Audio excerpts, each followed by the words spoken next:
Tales for Dark Nights.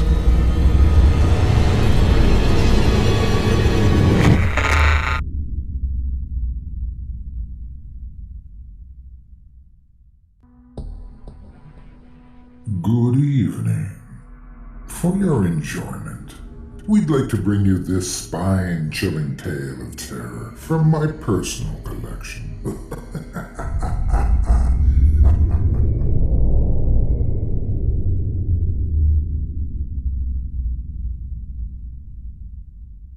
Otis Jiry. The Slender Man Cometh, by Randy Grant. I once lived a normal life. I was a groundskeeper at a local cemetery. It wasn't the best job, but hey, it paid the bills. I lived alone in an apartment complex that stood about a mile from the cemetery in which I worked. I would spend my time writing short stories about my boring life and the days I spent at the cemetery. When I worked, it was usually during the afternoon into twilight hours. I would never have worked at night. That place is creepy as it is, thank you very much. I stayed far away from it during the night. It was always the same routine. Show up at the cemetery, gather my tools, and go out, pick up trash, and tidy up gravestones until it started to get dark, then go home and do whatever. Nothing special. This routine continued for a year and a half, ever since the day I got the job. Not once did I ever run into anything spooky like you'd see in a cheesy horror movie. There were never any black cats or curses, and certainly no zombies crawling out of the ground to eat my brains. However, there was one day that would change my life forever. The day I saw him, or rather, it. The day I saw the Slender Man. It started off like any other day. I walked to the cemetery, got my tools, and headed out to pick up trash, but something felt different that day. It was hard to explain, but I felt as though I was being watched. I would constantly look around nervously, only to find that there was nothing around. The only sounds I heard were birds chirping in the trees and the occasional car that passed by. So I spent the entire day on edge, something in the back of my mind telling me that there was something else with me in that cemetery.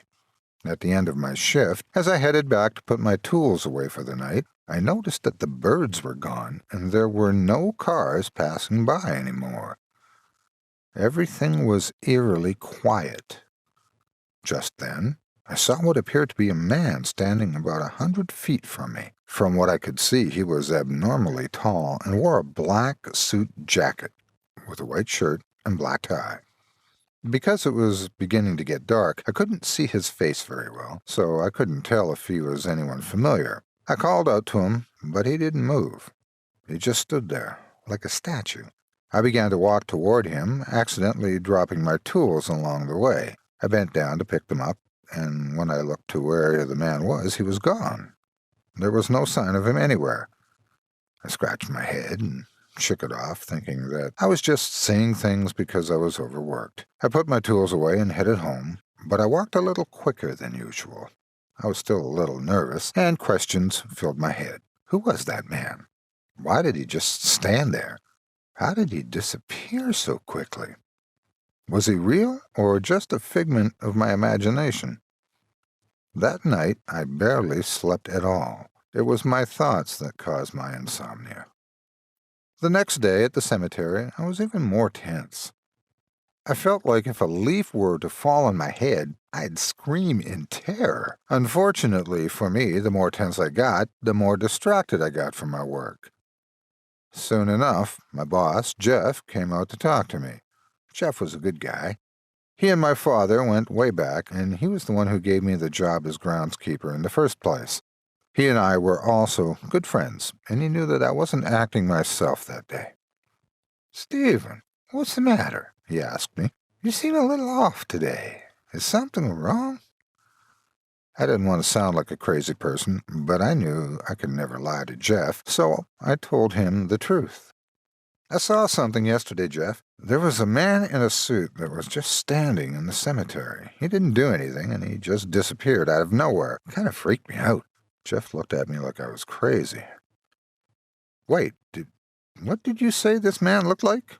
I was surprised that he actually somewhat believed my story. "He was really tall and a nice suit on. It was too dark, so I couldn't see his face." Jeff rubbed his head and sighed. "I don't believe it." I rolled my eyes, thinking that he was talking about my story, but then he continued, "I didn't think the legends were true, but what you've explained to me, Stephen, verifies that maybe this Slender Man does exist." Now I was the one that was confused. Slender Man?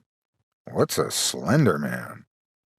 "I'm not the one you should be asking these questions, Steve. I only know a little bit about him. But I have a friend, James. He knows everything there is to know about the Slender Man." He took out a piece of paper and a pencil and scribbled something down. Handing it to me, he said, "This is where he lives. I'll give him a call and tell him what you saw and that you're coming to learn more about Slender Man. Any questions you may have, he'll answer them." I still thought the idea was a little crazy, but I wanted to know exactly what this Slender Man was. That night, I did as Jeff suggested and paid a visit to his friend James. As I entered his house, I saw he was already seated at a table, with pictures scattered all around. When I walked through the door, James greeted me with a smile. "Ah, Stephen, Jeff told me you were coming. Please, take a seat." I pulled up a chair to the table and began to observe some of the pictures he had laid out. "Jeff told me that you think you saw the Slender Man and that you want more info on him. Well, you've come to the right place." I nodded, and he began to tell me everything he knew. "One thing you should know about the Slender Man, he is not human," James began. "We don't know what exactly he is, but we know for sure he isn't human. People who have seen him describe him just as you saw him, but he is sometimes seen with black tentacles emerged from his back. He is a fearsome creature and kills most likely for the fun of it. Now, let me give you a little backstory on the Slender Man. One of the first recorded instances of him was back in the mid-1500s in Germany. A woodcut artist by the name of Hans Freckenberg created a piece that displayed a creature that looks not unlike the Slender Man. It was discovered in Holtzbüch Castle in 1883. Here's what it looks like.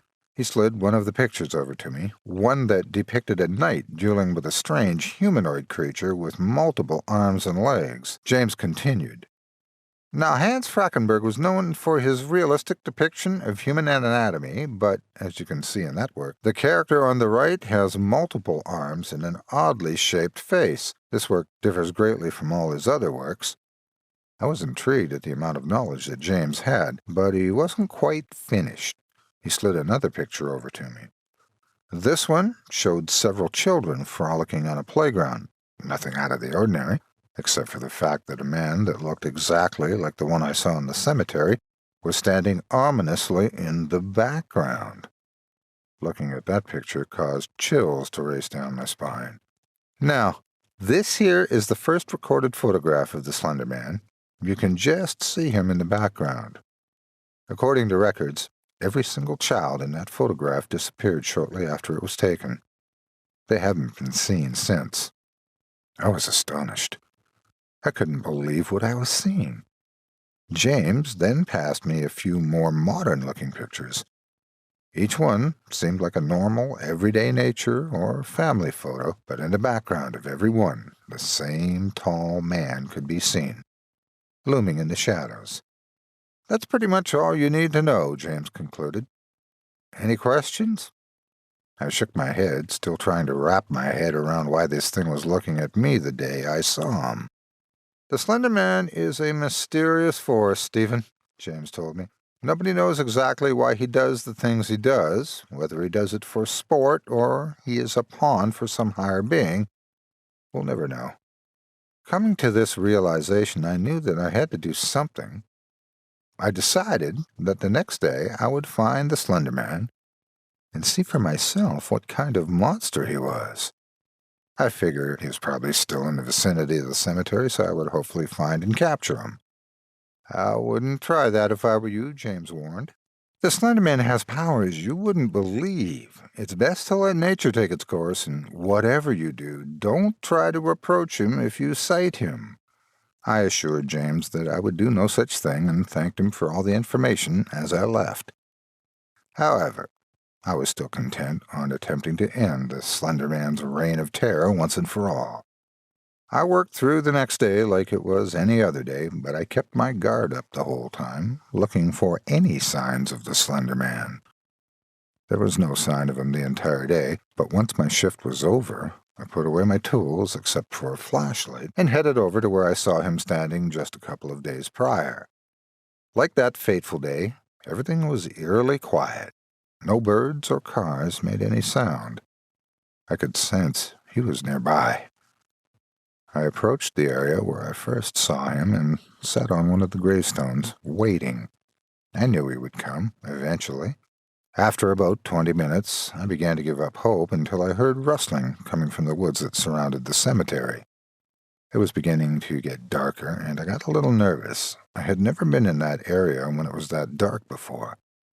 It was almost pitch black now, and I only had the full moon and my flashlight for light. I gathered up some confidence and walked into the woods, my flashlight shining through the darkness. I followed the rustling sound through the woods, and it began to get louder and louder.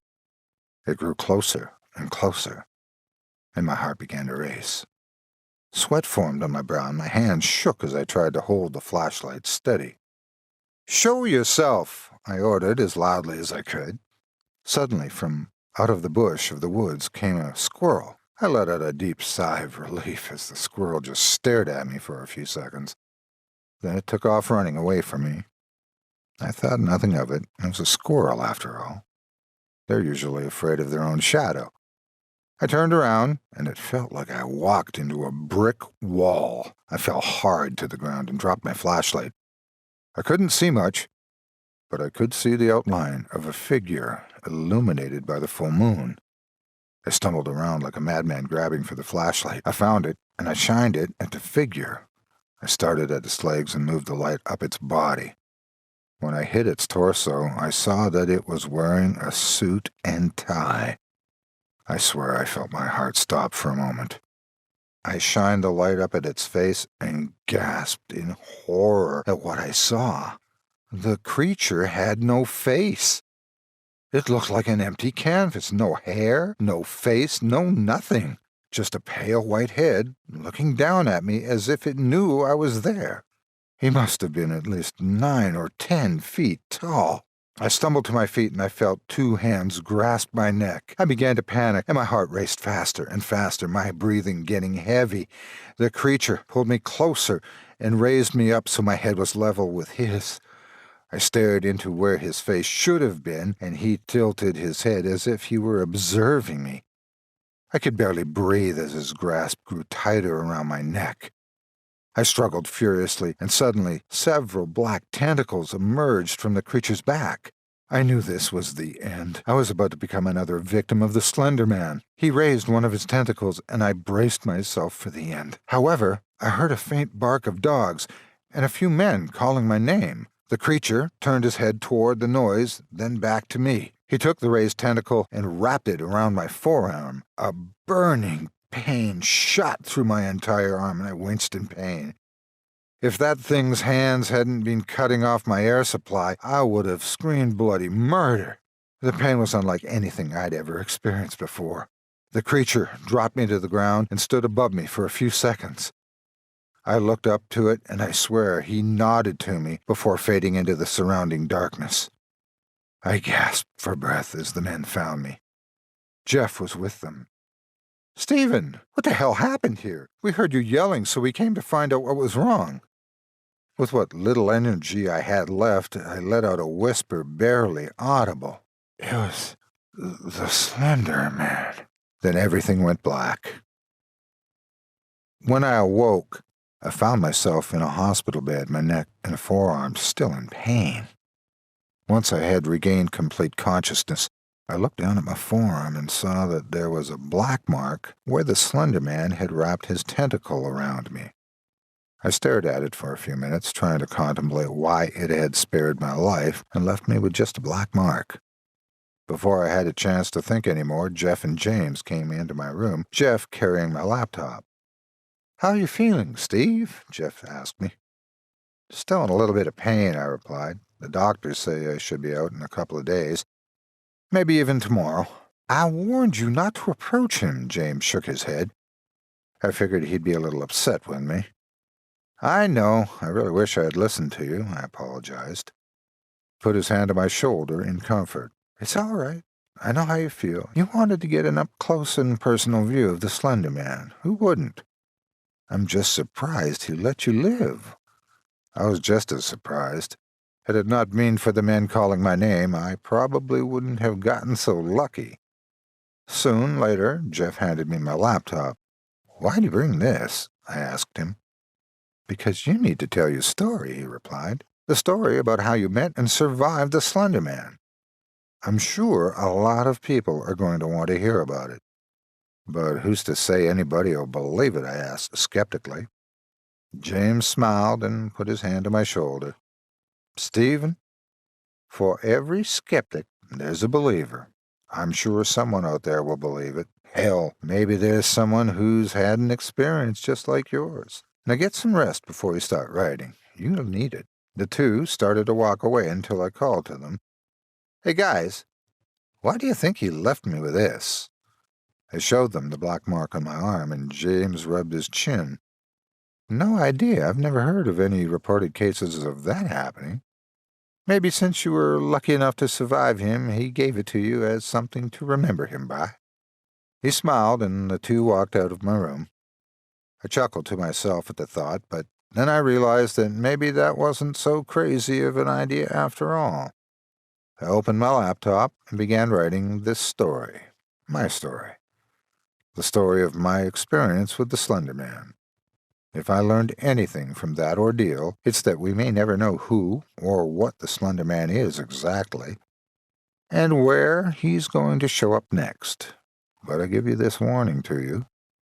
Dear reader, beware the Slender Man, for the Slender Man watches us all.